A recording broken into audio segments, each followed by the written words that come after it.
Hi, welcome to your Finite Math 5.2 lesson. Today we're going to talk about the future value of an annuity. So our objectives today are to solve problems involving ordinary annuities, a sinking fund, and annuities due. So what are ordinary annuities? A sequence of equal payments made at equal periods of time is called an annuity. For example, suppose one makes payments of $50 a month every month for 10 years. That would be an annuity. The time between payments is the payment period, because it's the period of time that passes from one payment to the next. And the time from the beginning of the first payment period to the last period is called the term of the annuity. In the above example, the time between payments would be 1 month, and the term of the annuity would be 10 years. The future value of the annuity, or the final sum on deposit, is defined as the sum of the compounded amounts of all the payments compounded to the end of the term. For ordinary annuities, the payments are made at the end of the time period, and the frequency of payment is equal to the frequency of compounding. For example, if one puts $100 every month in a savings account, which pays 5.5% APR compounded monthly for 5 years, the total amount in the account at the end of the 5 years would be the future value of the annuity, and we call that S.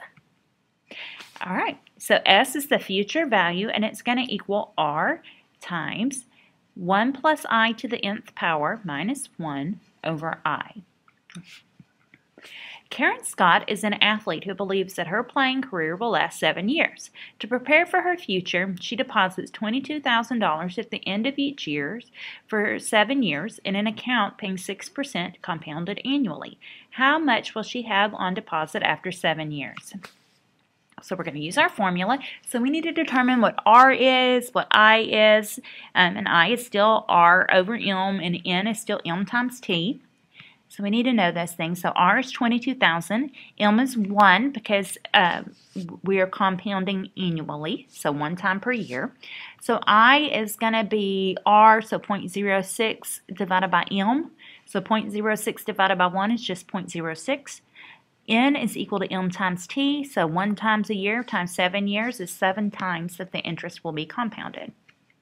So our future value, S, or the sum of everything once it's all said and done, is 22,000 times 1 plus 0.06, so 1.06 to the 7th power, minus 1 divided by 0.06, and so we get $184,664.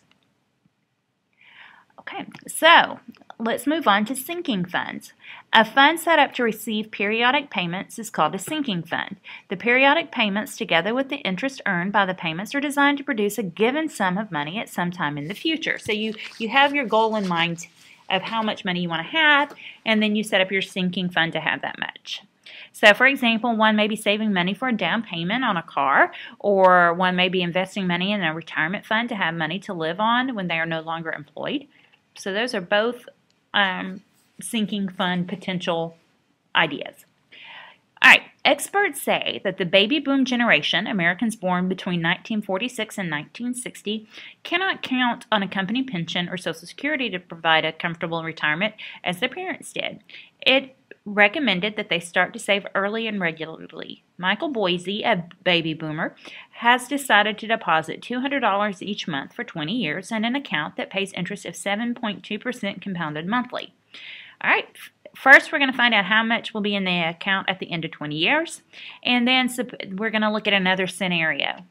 Okay, so at the end of 20 years, using our formula, since R is 200, M is 12, so I is our 7.2% written as 0.072 divided by 12 because we're compounding monthly, and we get I equal to 0.006. N is equal to M times T. There's 12 compounding periods per year times 20 years gives us 240 compounding periods. So S is going to equal R, so 200 times 1.06 to the 240th power minus 1 over 0.006, and we get 106,752. So not bad. Quite a bit of money for it, but consider this is how much he saved over 20 years, and he's thinking about using this toward retirement. What if he decides he wants to have a total of $200,000 in 20 years? To meet this goal, he must increase his monthly payment. What payment should he make each month? Well, what we do is now we don't know what R is. R is the monthly payment, so we leave that as our variable. We know that we want S, that sum, that future value at the end of 20 years to be $200,000, so that's no longer our variable. We know that amount, and then the rest just stays the same as it did in the rest of the problem. So we've got 1.006 to the 240th power minus 1 over 0.006. All right, all this over here and this set of parentheses, this is just a number, and it's not equal to 0. R is being multiplied by that number, so to solve for R, we divide both sides of the equation by that number. Now it looks awful, but with your handy-dandy calculators, not a problem at all to enter this. So you're going to put in 200,000 divided by the fraction 1.006 to the 240th power minus 1 over 0.006, and you get $374.70. So if he wants to have $200,000 in 20 years, and he can get 7.2% compounded monthly interest, he needs to be putting $374.70 into that account every month. Okay, annuities due. The formula S equals R times 1 plus I to the n minus 1 over I is used to calculate ordinary annuities, those with payments made at the end of each time period. The following formula is applied to annuities due. Annuities due are those in which payments are made at the beginning of each time period. That's the only difference. Okay, it's the only difference between the two. To find the future value of an annuity due, treat each payment as if it were made at the end of the preceding period. That is, find the future value of an annuity for one additional period, then subtract the amount of one payment. So your formula there is that S equals R times 1 plus I to the n plus 1, there's the extra period there, minus 1 over I minus R, because you really haven't paid, you've gotten one extra compounding of interest, but you haven't really made one more payment of R, so you have to subtract that off. All right, find the value of an annuity due. Okay, so I know which formula to use because this says annuity due. So I know to use the annuity due formula. If payments of $500 are made at the beginning of each quarter for 7 years, and an account paying 7.25% compounded quarterly. Okay, so here we've got our annuities due formula. So we need to know R. R is 500. I is still little r over m, so 0.0725 over, let's see, we're compounding quarterly, so m is 4. And so that comes out to be 0.018125. Now, if you'd prefer, you can just write I as a little fraction there, or you're going to need to put every decimal place. Okay, so keep track of all of that. N is equal to m times t, so 4, because we compound quarterly, times 7, so 28 compoundings. But remember, we throw in an extra one. And so we have n plus 1 is 29.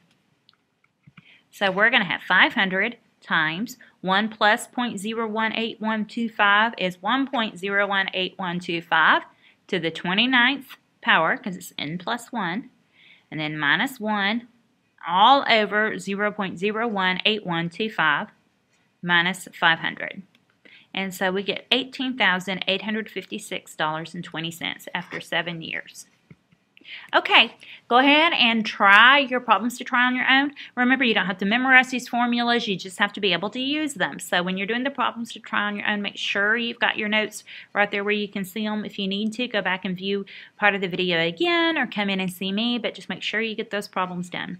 Thank you so much for taking such great notes and participating so well in class. I will see you in class soon. Have a great day.